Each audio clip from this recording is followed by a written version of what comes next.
So at Bloom, we're all about in-process metrology, in-machine tool metrology. So we are trying to spot any errors or mistakes in that manufacturing process before it gets to end-of-line inspection. That way we can make sure that your parts are correct going through. It's important because we're trying to stop parts getting scrapped, and we're trying to stop machine downtime. Yeah. So any operator input we can remove as well, so human error, things like that. Basically anything that's going to cause a scrap part, because obviously scrap part is money wasted, so we want to make sure every part is a good part. Common problems are a lot of people want to automate, they want to reduce operator input and reduce scrappage. And faster setup times is another thing that people are looking for, so that's what we help with.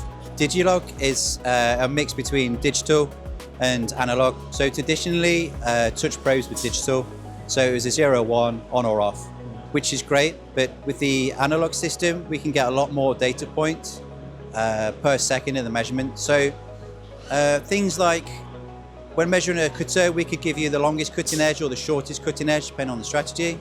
Now we can measure all of your cutting edges and we can tell you how they're wearing or if an edge is broken.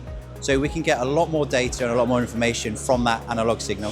So if you're taking a few points, depending on how many points you're taking, it can take quite a while with a digital system because it's point. With a scanning, it's a smooth, fast scan. And like I say, you can grab a lot more data by doing that, so you're getting a lot more information. So yeah, with that analog signal, it's just giving you a better picture, a clearer picture of what is actually happening. If you're measuring a cutting tool, or you're checking the form or the wear on that tool, or if you're checking a component and you're scanning the surface rather than taking points on that surface, it's a lot faster, a lot quicker. If you think with the laser system and the analog on the laser system, we pair it with a bit of software called LC Vision. So the data is great, but we need to see it visually and we need it to be easily understandable.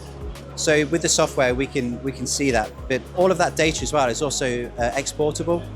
So rather than guessing on tool life or tool wear, we've got the hard data, we've got it in a format that's easy to interrogate as well. And that's the same with our digital products like the surface finish or the scanning probe. We have the software to visually see what's going on and to give us that information quickly. We're trying to make it as easy for customers as we possibly can. You can have the best equipment, it can be really fancy, but if it's not user-friendly, no one's going to use it. So we've got apps and we've got GUI on the control that makes programming super easy and super simple. The form control that I mentioned is point and click software. All the hard coding is done with the software, so you don't have to worry about that. Training as well, we'll always give you guys training, because we want you to get the best out of the products as well. And then backup and support is something that we really pride ourselves on. We like to give a good service and support you with the products.